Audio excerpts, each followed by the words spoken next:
बिस्मिल्लाहिर्रहमानिर्रहीम। नाज़रीन अस्सलाम वालेकुम। मैं हूं आपका मेज़बान साबिर शाकिर। वफाक़-ए-दारुल हुकूमत इस्लामाबाद से कुछ ताज़ा तरीन इत्तलात और हम खबरें आपसे शेयर करते हैं। Red zone supreme court of Pakistan कमरा अदालत नंबर 1 से बहुत बड़ी खबर और इलेक्शन कमीशन ऑफ पाकिस्तान के लिए बहुत ही बुरी खबर, क्योंकि उन्होंने एक प्लान तरतीब दिया था और उस प्लान के नतीजे में वो इलेक्शन को मुलतवी करने का जवाज़ फराहम कर रहे थे। न सिर्फ जवाज़ फराहम कर रहे थे बल्कि उस प्रोजेक्ट का हिस्सा थे जिसके मुताबिक इलेक्शन मुलतवी करवाना मकसूद था और 8 फरवरी को इलेक्शन नहीं करवाना चाहते थे। इसीलिए एक सिंगल बेंच का लाहौर हाई कोर्ट का एक फैसला आता है, एक उबूरी हुक्म आता है और वो उबूरी हुक्म भी जस्टिस अली बाकर नरफी साहब का एक मुख्तसर हुक्म था, सिर्फ DRO से मुताल्लिक, डिस्ट्रिक्ट रिटर्निंग ऑफिसर्स और असिस्टेंट रिटर्निंग ऑफिसर्स से मुताल्लिक था कि वो एग्जेक्टिव से न लिए जाएं बल्कि जुडिशरी से लिए जाएं। और वो पेंडिंग थी अभी तक application chief justice Lahore high court के पास, लेकिन उस उबूरी हुक्म की बुनियाद पर इलेक्शन कमीशन ऑफ पाकिस्तान ने रातों रात इलेक्शन शेड्यूल मुलतवी कर दिया और इलेक्शन का प्रोसेस रोक दिया और जवाब ये किया कि जनाब हमारे तो हाथ पांव बांध दिए गए हैं। और ये मामला जब सुप्रीम कोर्ट ऑफ पाकिस्तान तक पहुंचा और हिलजुल हुई, अटॉर्नी जनरल को बुलाया गया और अटॉर्नी जनरल से भी डिस्कशन की गई, फिर चीफ इलेक्शन कमिश्नर को तलब किया गया। सुप्रीम कोर्ट ऑफ पाकिस्तान में आज जुमे के रोज और रात गए तक सुप्रीम कोर्ट ऑफ पाकिस्तान ने अपना काम किया। कमरा अदालत नंबर 1 खोला गया और फिर वहां पे अदालत लगी।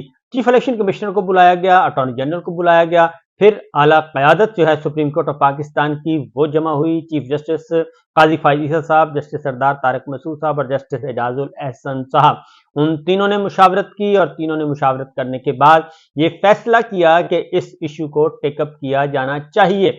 और फिर इलेक्शन कमीशन ऑफ पाकिस्तान ने कल जो खबर चली थी, क्योंकि कल इलेक्शन कमीशन ऑफ पाकिस्तान के अंदर से एक आवाज आई थी कि हमें रुजू करना चाहिए सुप्रीम कोर्ट ऑफ पाकिस्तान से, लेकिन चीफ इलेक्शन कमिश्नर ने उसकी मुखालफत की और उस खबर की तरदीद कर दी कि हमें नहीं जाना चाहिए। अच्छा है, इलेक्शन मुलतवी हो रहे हैं, हम भी तो यही चाहते हैं और सारे ही यही चाहते हैं। मौलाना फजलुर रहमान साहब इलेक्शन मुलतवी करवाना चाहते हैं, नवाज शरीफ साहब इलेक्शन मुलतवी करवाना चाहते हैं, पीपल्स पार्टी जरदारी साहब इलेक्शन मुलतवी चाहते हैं, बलूचिस्तान अवामी पार्टी के लोग इलेक्शन मुलतवी करना चाहते हैं, अमीर मुकाम साहब इलेक्शन कमीशन को दरखास्त दे चुके हैं और 13-14 दरखास्तें और भी आ चुकी हैं। ये सब कुछ हो चुका है, इसलिए इलेक्शन मुलतवी होते हैं तो ठीक है, लाहौर हाई कोर्ट के फैसले का सहारा लेते हैं और खस कम जहां पाक ये सब कुछ करने की कोशिश की गई, लेकिन सुप्रीम कोर्ट का हुक्म मौजूद था और वो 8 फरवरी को इलेक्शन करवाने का था। और फिर जस्टिस अली बाकर नजफी साहब ने जो उबूरी हुक्म पास किया था, वो उबूरी हुक्म हरगिज ये नहीं था कि आप इलेक्शन शेड्यूल रोक दें और इलेक्शन प्रोसेस रोक दें, वो बिल्कुल हरगिज हरगिज इसलिए नहीं था। और उसके लिए लार्जर बेंच भी बन गया था, 18 तारीख के लिए लार्जर बेंच बना हुआ है और उस लार्जर बेंच को भी आज सुप्रीम कोर्ट के हुक्म के मुताबिक उसको भी काम करने से रोक दिया है और लाहौर हाई कोर्ट को मजीद कार्रवाई से रोक दिया है। और 3-4 आज अहकामात हुए हैं, वो मैं पहले जरा आपको बता दूं।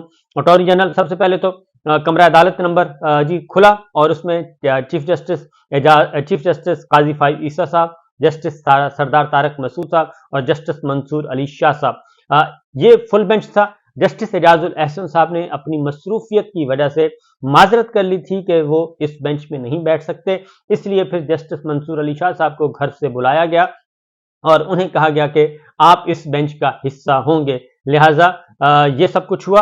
और एक और बात भी बता दूं कि चीफ जस्टिस काजी फायद ईसा साहब, आज उनका मौसम सरमा की तातीलात से पहले आखिरी दिन है, आज वो निकल जाएंगे बैरून मुल्क और फिर वो 2 हफ्ते की तातील पर हैं और 2 हफ्ते के बाद वो आएंगे। और कायम मुकाम चीफ जस्टिस का नोटिफिकेशन भी हो चुका है सरदार तारिक मसूद का, तो इसलिए आज ही उन्होंने इस इशू को टेकअप किया और इस इशू को टेकअप करके कमरा अदालत नंबर 1 में पहुंचे और अदालत लगी। अटॉर्नी जनरल आए, फिर सजील सरवाती साहब इलेक्शन कमीशन के वकील आए, फिर secretary election commission Umar Hamid sahab आए, उन्होंने जल्दी जल्दी पेटिशन तैयार की, पेटिशन तैयार करके और अदालत के सामने रखी और उसके बाद फिर आर्गूमेंट शुरू हुए। लेकिन आज बहुत ज्यादा झूठ बोला गया इलेक्शन कमीशन ऑफ पाकिस्तान की तरफ से और इलेक्शन कमीशन ऑफ पाकिस्तान की तरफ से सुप्रीम कोर्ट कमरा अदालत नंबर 1 में गलत बयानी की गई और ये कहा गया कि हमें तो जुडिशरी ने माजरत कर ली थी कि हम आपको जुडिशियल ऑफिसर दे ही नहीं सकते, जबकि वो खत जो दिखाया गया वो खत था जब पंजाब और खैबर पख्तूनख्वा की असेंबलियां टूटी थीं, उस वक्त इलेक्शन कमीशन ने जुडिशरी से जुडिशियल अफसर मांगे थे फरवरी 2023 में। वो खत लगाया गया पिटीशन में कि ये माजरत कर ली। हालांकि वो खत पुराना था और वहां पे कोई पाकिस्तान तहरीक इंसाफ का या कोई काउंटर वकील मौजूद नहीं था जो उनको काउंटर आर्गुमेंट देता या उनको काउंटर करता, बताता कि ये इलेक्शन कमीशन के लोग गलत बयानी कर रहे हैं। क्योंकि जो ताज़ा एप्लीकेशन है लाहौर हाई कोर्ट में, वो तो बहुत बाद में इनिशिएट हुई, जब सुप्रीम कोर्ट से हुक्म आ गया कि आप इलेक्शन अनाउंस करें। 8 फरवरी की तारीख आ गई तो तब ये कहा गया था। फिर chief justice Lahore high court ने उस पर लिखा कि आप फ्रेश एप्लीकेशन दें, तो वो अभी प्रोसेस में चल रही है। लाहौर हाई कोर्ट ने जुडिशियल अफसर देने से माजरत नहीं की। एक तो ये गलत बयानी की गई, फिर तारीखों का आगे पीछे बयान किया गया कि फलां तारीख को आई थी। लाहौर हाई कोर्ट में जो पिटीशन गई थी वो 8 या 6 अगस्त को गई थी और यहां बताया गया कि जी 12 अगस्त को आई है, तो ये भी एक गलत बात की गई। तो बहरहाल बहुत सारे झूठ बोले गए। चीफ जस्टिस काजी फाइसा साहब ने पूछा कि यहाँ कोई पाकिस्तान तहरीक इंसाफ का नुमाइंदा या वकील मौजूद है, तो उस वक्त नहीं था क्योंकि लाइव कवरेज आ रही थी। और जब लाइव कवरेज आ रही थी तो देखा गया, और उसके बाद फिर मिसाल यूसुफजई आ गई और उन्होंने आके बोलने की कोशिश की, फिर उनको बोलने नहीं दिया गया। तो बहरहाल जो बिल आखिर जो सारी की सारी समात में जो मामला हुआ वो ये हुआ कि इलेक्शन कमीशन ऑफ पाकिस्तान से पूछा गया कि आप इलेक्शन शेड्यूल जारी करने के मूड में हैं भी या नहीं हैं। तो आज इलेक्शन कमीशन जिस तरीके से बोल रहा था, फर उनके वकील भी और सेक्रेटरी साहब भी, तो ये काम पहले कर लेते तो ये सारे का सारा मामला ही ना होता, क्योंकि इलेक्शन शेड्यूल जारी करने से किसी ने मना नहीं किया था। बहरहाल आज आर्गुमेंट सुनने के बाद जब जस्टिस सरदार तारिक मसूद, चीफ जस्टिस काजी फाइसा साहब, जस्टिस मंसूर अली शाह साहब, इन सब ने मुख्तलिफ सवालात किए और मुख्तलिफ सवालात करने के बाद वो इस नतीजे पर पहुंचे कि इलेक्शन शेड्यूल जारी करने में कोई अमर माने नहीं है। लिहाजा 3-4 अहकाम जारी किए गए। नंबर 1 ये कि इलेक्शन 8 फरवरी को ही मुनक़िद होंगे। आइन के साथ खिलवाड़ का किसी को इजाजत नहीं देंगे। जमहूरियत को डीरेल करने की इजाजत नहीं देंगे। गैर जमहूरी इक़दाम की इजाजत नहीं देंगे। लिहाजा इलेक्शन होंगे और 8 फरवरी को होंगे। सुप्रीम कोर्ट का हुक्म है, सुप्रीम कोर्ट के हुक्म को कोई सबोटाज नहीं कर सकता। नंबर 1 ये हुक्म आया। दूसरा हुक्म ये दिया गया सुप्रीम कोर्ट ऑफ पाकिस्तान ने कि आज और इसी वक्त इलेक्शन शेड्यूल जारी किया जाए। जब सुप्रीम कोर्ट ने यह पूछा इलेक्शन कमीशन के वकील से और सेक्रेटरी इलेक्शन कमीशन से कि बताएं आप इलेक्शन शेड्यूल कब जारी करेंगे, तो उन्होंने कहा जी जब आप हुक्म करें। तो चीफ जस्टिस साहब ने कहा कि हम हुक्म नहीं करते, हमने आपसे काम निकाल लेना है। आप बताएं कि आपका काम है या नहीं इलेक्शन करवाना, आप तैयार हैं या नहीं हैं, तो आप बताएं कि कब शेड्यूल। तो फिर उन्होंने कहा कि ठीक है जी हम आज ही जारी कर देते हैं, क्योंकि टाइम देख के चीफ जस्टिस साहब ने कहा अभी 3 घंटे बाकी हैं 12 बजने में। तो लिहाजा ये भी हुक्म हुआ कि आज और इसी वक्त इलेक्शन शेड्यूल जारी किया जाए। तो इलेक्शन शेड्यूल भी आज ही जारी किया जाएगा और 8 फरवरी को ही पोलिंग डे मुकर्रर की जाएगी। और उसके बाद अगला मरहला जो है, उसके बाद अगला जो हुआ वो जस्टिस अली बाकर नजफी साहब के बारे में सख्त तरीन ऑब्जर्वेशन आई हैं कि उन्होंने अपने हुदूद से तजावुज किया है।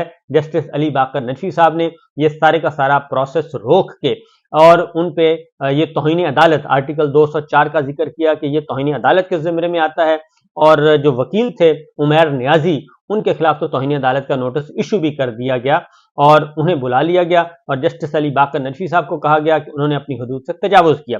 अब यहाँ पे इलेक्शन शेड्यूल हो गया, लेकिन यहाँ पे एक मसला है कि जस्टिस अली बाकर नजफी साहब का और जो उमैर नियाजी साहब गए थे वो तो गए थे फ्री एंड फेयर इलेक्शन, क्योंकि फ्री एंड फेयर इलेक्शन की वजह से ही तो पंजाब का इलेक्शन नहीं करवाया इन्होंने, खैबर पख्तूनख्वा की नहीं करवाया। और आर्टिकल 218 सब आर्टिकल 3 का बहुत ज्यादा शोषक उस वक्त छोड़ा गया कि जनाब इलेक्शन जरूरी नहीं है, फ्री एंड फेयर इलेक्शन जरूरी है। तो उमैर नियाजी साहब तो गए थे ये पिटीशन लेके कि जनाब जो डिप्टी कमिश्नर्स हैं, असिस्टेंट कमिश्नर्स हैं, वो जो कि इंतकामी कार्रवाइयों में मसरूफ हैं पिछले 16 महीनों में पंजाब में, खैबर पख्तूनख्वा में, बलूचिस्तान में, सिंध में, वो ऑफिसर, वो इंतजामिया, असिस्टेंट कमिश्नर, डिप्टी कमिश्नर जो पाकिस्तान तहरीक इंसाफ के खिलाफ इंतकामी कार्रवाइयां बनने का हिस्सा हैं और वो उस एजेंडे का हिस्सा हैं, वो गिरफ्तार भी करवा रहे हैं। वो 3 MPOs के तहत ऑर्डर नजरबंदी के अहकाम जारी कर रहे हैं डिप्टी कमिश्नर।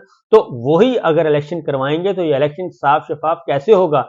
इसलिए इंतजामिया के बजाय जुडिशरी से जुडिशल अफसरों को लिया जाए, वो आके इलेक्शन करवाएं, वो गैर जानबदार होंगे। मामला तो सिर्फ यह था, तो जस्टिस अली बाकर नजीर साहब ने सिर्फ उस हद तक इशू एड्रेस किया था और ये इलेक्शन कमीशन ऑफ पाकिस्तान की बदनीयत थी कि उसको जवाज बनाकर उन्होंने इलेक्शन प्रोसेस ही रोक दिया और न सिर्फ इलेक्शन प्रोसेस रोक दिया बल्कि ट्रेनिंग भी मुअत्तल कर दी। सब कुछ ट्रेनिंग मुअत्तल करना बिल्कुल दुरुस्त था, लेकिन इलेक्शन प्रोसेस रोकना ये बिल्कुल गलत था, बदनीयती थी।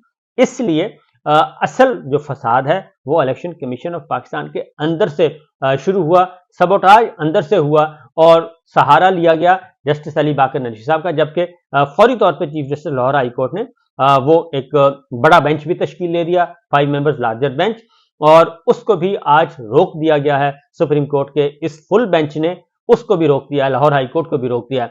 अब ये एक नया मसला खड़ा हो जाएगा आने वाले दिनों में, क्योंकि लाहौर हाई कोर्ट के इख्तियारात, क्योंकि फ्री एंड फेयर इलेक्शन, क्योंकि जो भी पेटिशंस गई थी वो पेटिशन इसलिए नहीं जा रही कि इलेक्शन शेड्यूल मुतासर किया जाए या इलेक्शन को सबोटाज किया जाए या 8 फरवरी को इलेक्शन ना करवाए जाएं, वो तो और नौयत की जा रही हैं। और ये तो पेटिशन जो हैं Sindh high court, Lahore high court, Peshawar high court, Islamabad high court, Quetta high court, ये तो हाई कोर्ट्स में जाएंगी और इसका मतलब ये हरगज नहीं है कि इलेक्शन को मुलतवी कराना है। बहरहाल आज बहुत ही दिलचस्प हेयरिंग हुई और जो सोचा जा रहा था कि इलेक्शन शेड्यूल, क्योंकि मुस्लिम लीग नवाज फौरी तौर पर मुतहर्रिक हो गई, पीपल्स पार्टी मुतहर्रिक हो गई, काफ लीग मुतहर्रिक हो गई, बाप मुतहर्रिक हो गई, इस्तेहकाम पाकिस्तान मुतहर्रिक हो गई और उन पांचों ने बैक वक्त ऐलान किया वक्फे वक्फे से कि हम फ्रीक बनने जा रहे हैं लाहौर हाई कोर्ट में।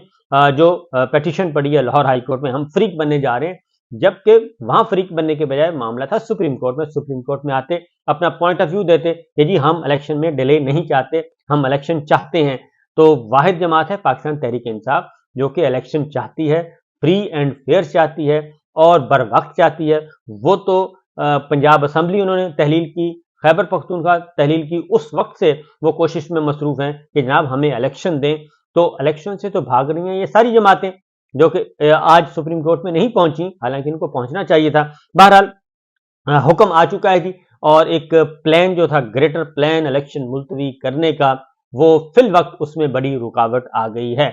लेकिन मैं आपको एक खबर दे दूं कि इलेक्शन जो है वो अभी भी खतरे में मौजूद है और सुप्रीम कोर्ट ऑफ पाकिस्तान को बड़ा कड़ा पहरा देना पड़ेगा अगर वो चाहती है कि उसके अहकामात पर अमल हो, आइन और कानून के मुताबिक इलेक्शन हो, जमहूरियत की बुनियाद पे जमहूरियत का तसलसल रहे, तो फिर बड़ा ही कड़ा पहरा देना पड़ेगा। कड़े पहरे के बगैर ये इलेक्शन नहीं होंगे, क्योंकि आज ही कंवर दिलशाद जो कि पंजाब के वजीर आला के एडवाइजर हैं और बहुत अहम आदमी हैं, उन्होंने फौरी तौर पे आके कह दिया था आज कि इलेक्शन शेड्यूल मुतासर होगा और 8 फरवरी को इलेक्शन नहीं हो सकते, इलेक्शन आगे जाएंगे। तो ये सब कुछ जो था ये एक तयशुदा मंसूबे के तहत हो रहा था। आज इलेक्शन कमीशन ने जिस तरीके से गिरगिट की तरह रंग बदला, वो इसलिए बदला कि कहीं तौहीनी अदालत का नोटिस उनको इशू ना हो जाए और चीफ इलेक्शन कमिश्नर और चारों अरकान जो हैं वो ना इसकी जद में आ जाएं। लेकिन देखिए जी, इब्तदा आज हुई है और अभी भी एक नहीं बल्कि 1000 रुकावटें हैं इलेक्शन के इनेकाद में। ये इतना आसान नहीं जितना समझा जा रहा है। उसकी वजह यह है कि इलेक्शन फ्री एंड फेयर होना बहुत ज़रूरी है और उसके इम्कानात फिल वक्त उसका हालात साजगार नहीं है। इजाज़त दीजिए, अल्लाह हाफिज़।